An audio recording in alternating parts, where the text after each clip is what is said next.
Welcome to our Lent reflections from Embrace the Middle East for 2026.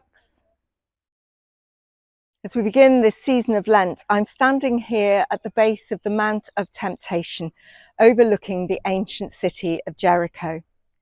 The wilderness stretches out in front of me, harsh, exposed, full of sharp edges and shifting light.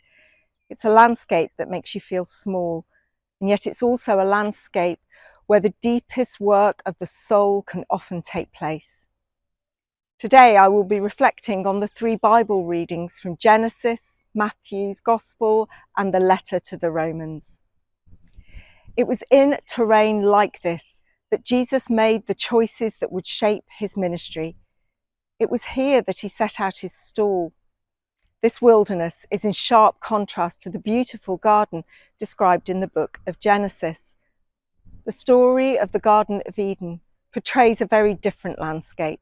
Lush, green, abundant, a garden planted by God and filled with every good thing. And at its centre, a tree and the possibility of a choice. Adam and Eve's decision is not simply a story about forbidden fruit, it's a story about trust. God offered them life-giving abundance, but the opportunity to trust in their own instincts was too hard to resist. The tragedy of the story of Eden is not that humanity made a mistake.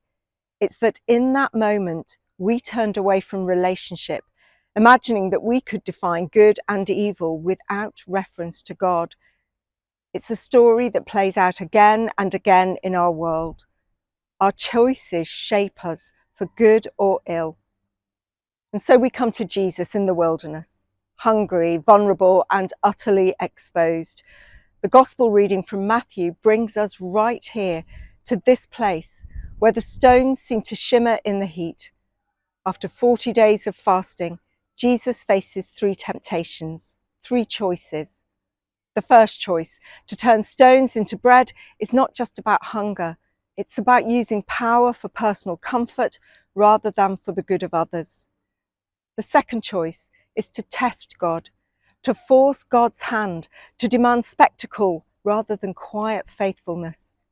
It's a temptation that, as we will see later in Holy Week, Judas fell into, and it's one that millions of us across the world fall into every time we respond to gimmicks and the cult of personality from both our politicians and celebrities. Jesus resisted the temptation to become a crowd pleaser. The third choice Jesus is faced with is to compromise his integrity in exchange for power. How often do we take the apparently easier route to give ourselves the illusion of control and influence? In all three temptations, Jesus refuses shortcuts. He chooses the long, hard road of trust. Paul, in his letter to the Romans, draws the threads of the choices of Eden and the wilderness together. Through one man came sin and death. Through one man came righteousness and life. Paul is not giving us a comparison, but a contrast. Where Adam and Eve's choice fractured humanity, Jesus' choice restores it. Where one choice led to brokenness, another choice leads to healing. And so the question quietly emerges, what choices will we make? Standing here at the base of the Mount of Temptation, I'm struck by how the wilderness strips things back. Here there's nowhere to hide. Here the noise falls away. Here we see ourselves more clearly. Lent is our wilderness space, a time to pause, to examine our choices and let the Spirit speak. And we know that choices matter, not just personally, but collectively.